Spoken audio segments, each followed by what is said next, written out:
ব্যস্ত লাইফকে উপেক্ষা করে দুদিন রিফ্রেশমেন্টের জন্য বেরিয়ে আসুন দীঘা মন্দারমণি।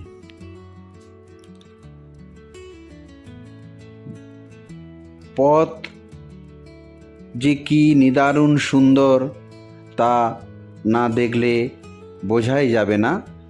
আমাদের গাড়ি বিদ্যুৎ গতিতে এগিয়ে চলল মন্দারমণির উদ্দেশ্যে। যেতে যেতে দুই পাশে ধানের জমি, প্রকৃতির রূপ দেখে আমরা মুগ্ধ হয়ে গেলাম। আকাশ মেঘলা থাকায় অসম্ভব সুন্দর লাগছিল প্রকৃতিটাকে, যেন মেঘে হাতছানি দিয়ে ডাকছে সমুদ্র সৈকত। আমাদের গাড়ি চলল বিদ্যুৎ গতিতে। আমরা প্রায় দীঘা হয়ে আমরা এগিয়ে যাব মন্দারমণির উদ্দেশ্যে, কারণ আমরা দীঘার হোটেলের রেটগুলো একটু জেনে নেব, তারপর আমরা মন্দারমণিতে গিয়ে স্টে করব।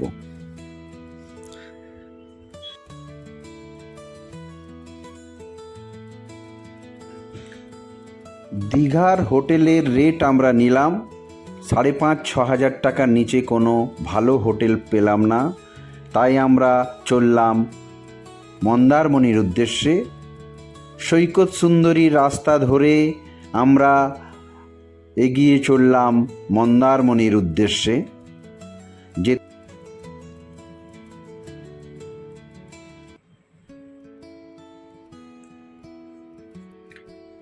মন্দারমণিতে প্রায় 7-8টা হোটেল আমরা দেখে লাস্ট আমরা ঢুকলাম লয়েড ইন্টারন্যাশনালে।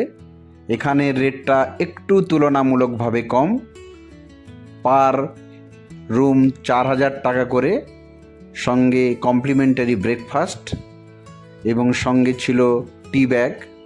আপনারা মনে করলে যখন খুশি চা বানিয়ে খেতে পারবেন। কিন্তু কি সবাই এনজয় করেছে এই হোটেলটা সত্যি না দেখলে বুঝতে পারবেন না। হোটেল থেকে, সুইমিং পুল থেকে সমুদ্র দেখা যাচ্ছে এবং সমুদ্র ধাক্কা মারছে হোটেলের এসে। কি সুন্দর, এত এনজয় করেছি আমরা সবাই, ভাবার নয়। সত্যি আপনারা মন্দারমণিতে এসেই স্টে করার চেষ্টা করবেন। দীঘা জগন্নাথ মন্দির হয়ে যাওয়ার পরে দীঘার হোটেলগুলোতে রেট খুব বেড়ে গেছে, তাই মন্দারমণি এবং দীঘার মধ্যে খুব বেশি আমরা ডিফারেন্স দেখতে পেলাম না। নিরিবিলি থাকার জন্য মন্দারমণি বেস্ট।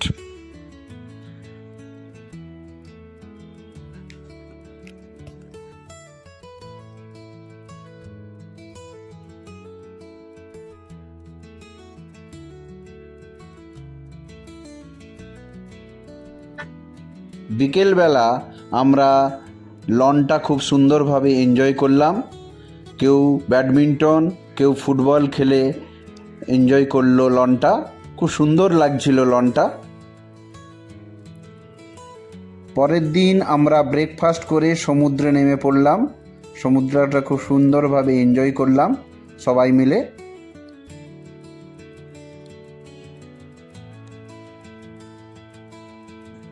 সমুদ্র থেকে উঠে এসে আমরা আবার সুইমিং পুলে নেমে পড়লাম। সুইমিং পুলটাই যেন সবাইয়ের খুব বেশি আনন্দ লাগছিল। খুব সবাই মিলে এনজয় করলাম আমরা ব্যাপারটা। বিকালবেলা আমরা আবার গেলাম দীঘার উদ্দেশ্যে। দীঘার বিখ্যাত স্থান যেটা এখন শুরু হয়েছে সেটা হচ্ছে জয় জগন্নাথ, জগন্নাথ ধাম। সুন্দরভাবে দর্শন করলাম আমরা। অপরূপ সুন্দরভাবে মন্দিরটা বানিয়েছে, সত্যি না দেখলে বোঝা যায় না।